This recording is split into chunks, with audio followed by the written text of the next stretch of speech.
Level 1, the errand boy. You're 15 years old. You live 2 blocks from the social club on 86th Street in Bensonhurst. You've known what it is your whole life. The men who sit outside in folding chairs, the way the neighborhood bends around them.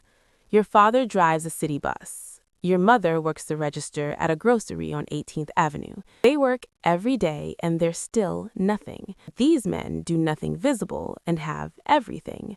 You start running errands. Coffee from the diner, 2 sugars, no milk, cigarettes from the corner, a bag dropped at an address you don't ask about. You make 0 money. That's not the point. The point is you're being watched. Paulie watches you, so does Fat Tony, whose real name is nobody's business. They're deciding whether you're serious, whether you know how to keep your mouth shut. Your cousin Richie got pinched last spring, receiving stolen goods. 2 years upstate. He told you from the start, stay away from those guys. You visited him twice. Then you stopped going. Level 2, the earner. You're 18. You've been around for 3 years without a single problem. They start bringing you in. First real job is running a numbers operation. 6 blocks, 20 bodegas. Every morning you collect slips. Every evening you deliver envelopes. The game generates $4,000 a week. You keep $400. That's more money than your father clears in 2 weeks driving the bus. You also work the truck hijackings. A driver gets tipped, the truck stops on the Belt Parkway.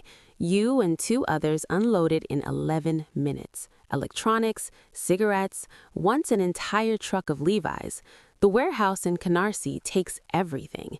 Your cut is $1,500 a job. You do 2 a month. You have cash in a shoebox under your bed. You buy a gold chain. You start paying your mother's electric bill. She doesn't ask how. She just smooths your collar when you come home and tells you to be careful. That's all she ever says. Be careful. You tell her you're doing deliveries for a construction company. She nods like she believes you. She doesn't believe you. Level 3, making your bones. You're 21.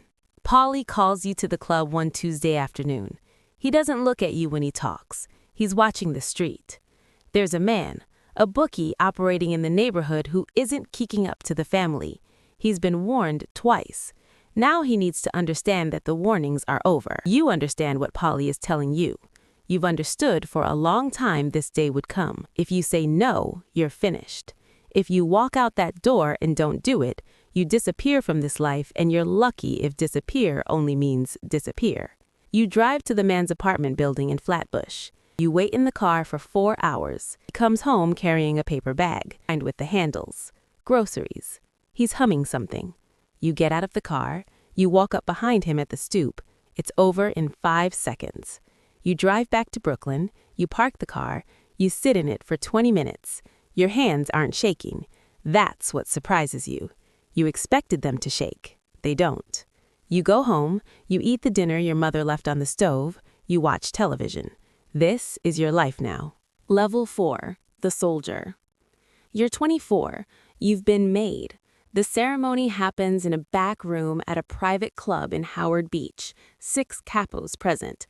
The boss's representative at the head of the table.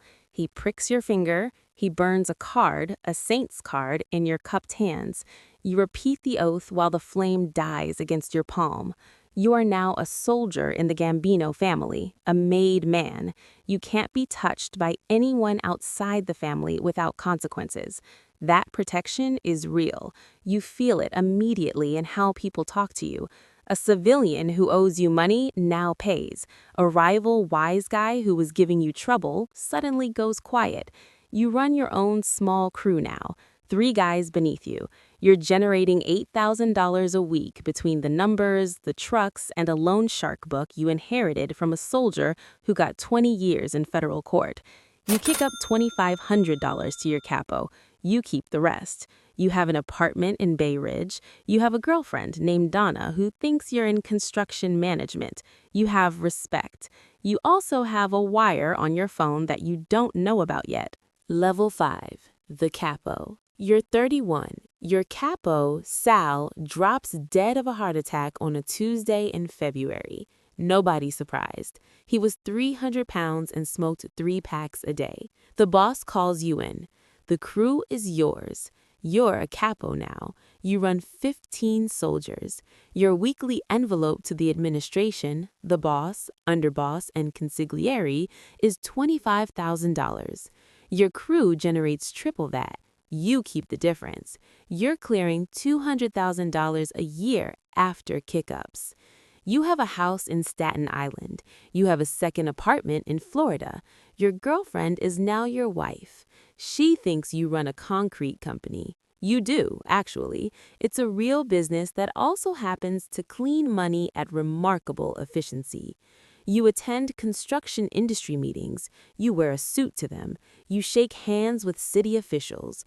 The business is legitimate enough to fool most people.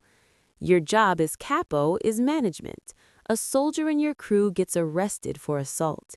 You pay the lawyer $40,000. He does 18 months and keeps his mouth shut. You double his earnings when he gets out. 2 of your guys have a beef over territory. You sit them both down at a restaurant on New Dorp Lane. You listen. You make a decision. Your word is the verdict. Nobody appeals.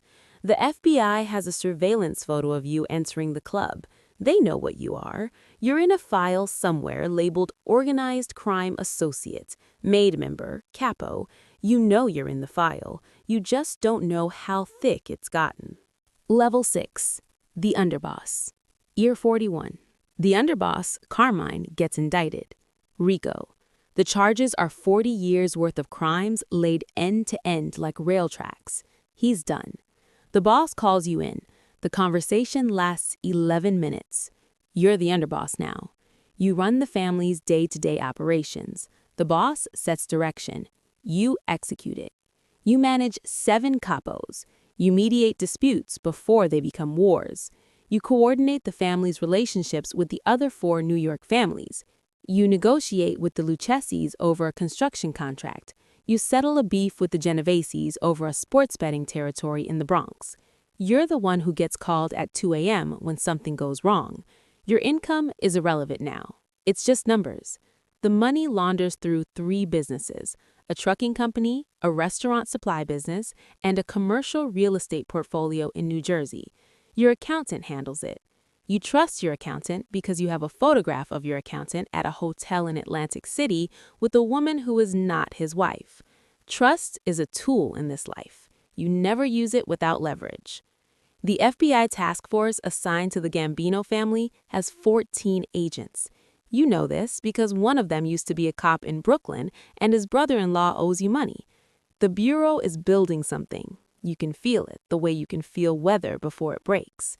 You sleep 4 hours a night. You change phones every 2 weeks. You never discuss business indoors without sweeping the room first. Your daughter is getting married in June.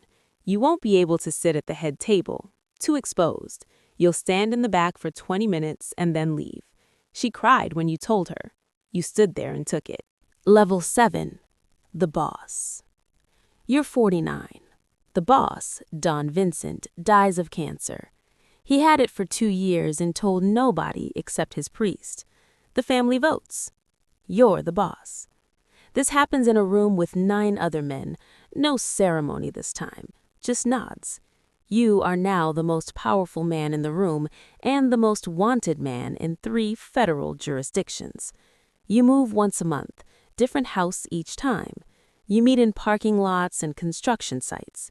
You communicate through your consigliere, who communicates through a chain of 3 other people before the message reaches a capo. You give no orders on the phone. Not ever. You have 200 soldiers under your command across Brooklyn, Staten Island, and Queens.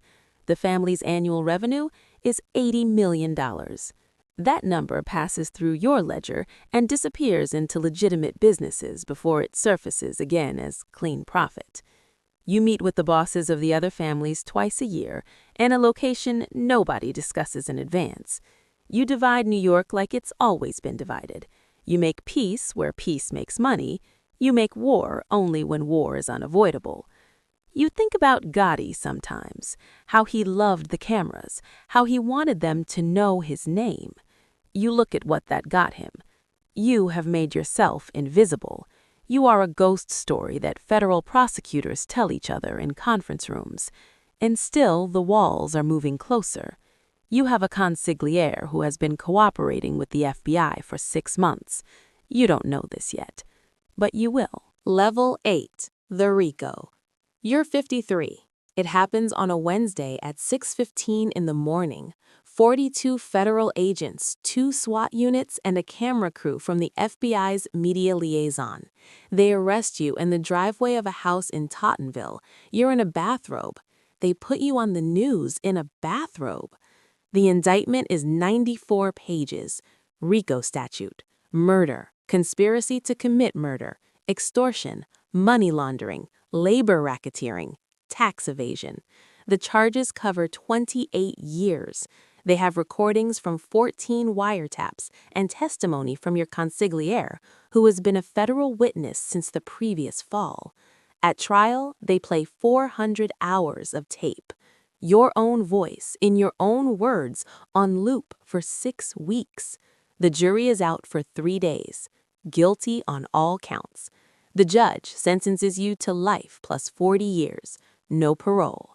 You're sent to a federal correctional facility in Pennsylvania. You'll die there. In the cell next to yours is a man who ran a Philly crew you once negotiated with. You nod at each other in the yard. That's the extent of it. You had everything this life could give a man: the money, the respect, the power over other men's lives, and you sit in a cell while your wife visits on Tuesdays and your daughter stopped coming after the 2nd year. You think about your father driving the bus. He died quietly at 74. The obituary ran 4 lines in the Brooklyn Eagle. Nobody put you in the paper until they put you in handcuffs. He had the right idea. You just couldn't see it.